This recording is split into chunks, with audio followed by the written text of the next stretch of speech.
All right, let's jump right into this explainer with a pretty surprising fact. When you hit download eSIM on your device, a massive cryptographic negotiation happens before a single byte of your actual profile is ever sent. What feels like a totally instant tap to you is actually a highly orchestrated security dance happening completely invisibly in the background.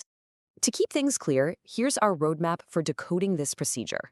We're going to cover the invisible digital handshake, meeting the key players, establishing secure trust, evaluating profile rules, and finally, the user consent. Section 1. The invisible digital handshake. The full picture of SGP.22.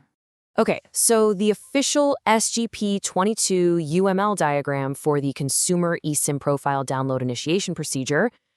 Yeah, I know, it looks incredibly intimidating. You've got brackets everywhere, cascading arrows, and just a whole alphabet soup of highly specific technical acronyms bouncing back and forth. But hey, don't panic. We are going to treat this whole process like a high-tech security clearance protocol. Or honestly, think of it like a bouncer at a super exclusive club checking IDs. Once we break it down into a few simple logical phases, the whole mechanism makes perfect sense. Section 2. Meet the key players, the cast of characters. Before we get into the exact steps, let's quickly look at who's actually talking here. First up, we have the LPA. Think of this as your device's trusty assistant, the software managing the whole show. Then we have the SMDP+. That's the remote server holding the eSIM profile. And finally, the EUIC, which is the physical, secure chip sitting right inside your phone. Section 3. Establishing secure trust. Finding the server and shaking hands.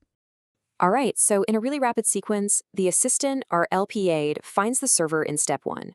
Then in step 2, they do a common mutual authentication. They're establishing a shared session context via certificates. It's basically like them flashing verifiable, highly secure badges at each other. Then, in step 3, the server runs its internal checks. It's looking for a pending order and running an eligibility check to make sure your phone's OS and chip can actually handle the profile.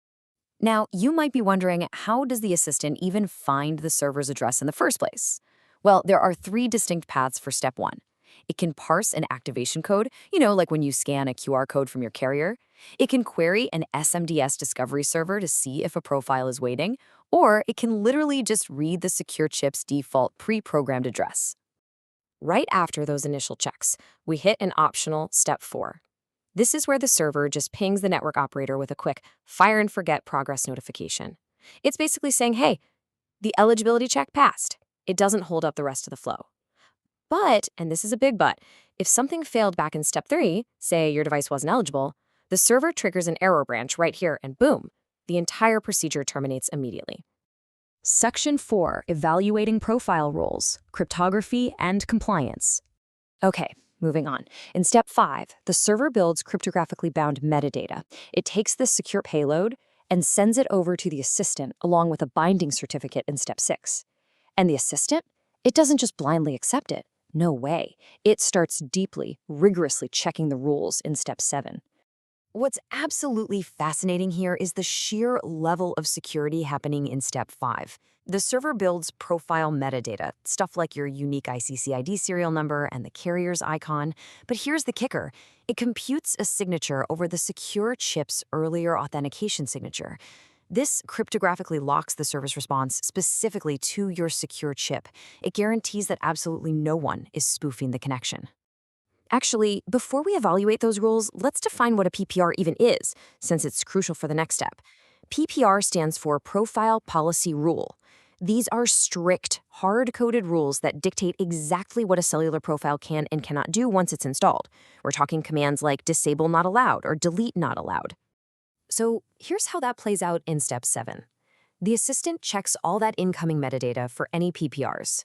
Then it specifically goes to the secure chip and asks for its current rules authorization table, or RAT. Finally, it queries every existing profile currently living on the chip. It's basically gathering intelligence to prep for the final enforcement. Section 5. The final user consent. The ultimate bouncer. All right, so with all that heavy cryptographic lifting out of the way, you're probably thinking, why isn't the profile downloading yet? The servers trust each other completely, the rules are set. So what exactly is the holdup at this point? Well, that brings us to step 8, the final enforcement mechanism. It rigorously checks that incoming rules don't clash with existing rules from other profiles on your chip. But most importantly, it slams the brakes on the automated stuff to trigger explicit user consent. It forces the human user, that's you, the ultimate boss, to give the final okay.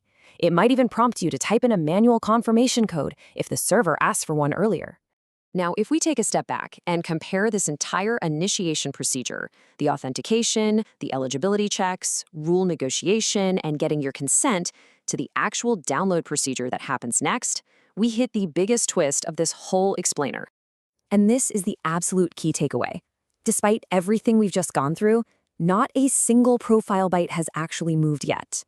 That entire massive 8-step flowchart, it was literally just the preparation and authorization phase. It's 100% about authenticating, checking compatibility, and getting consent. Which leaves us with a really fascinating question. If we just spent all this time, all this processing power purely to get security clearance and do an invisible digital handshake, what on earth does the actual data transfer of the bound profile package look like? It's a profound testament to modern digital security for sure, and definitely something to chew on as we wrap up this explainer.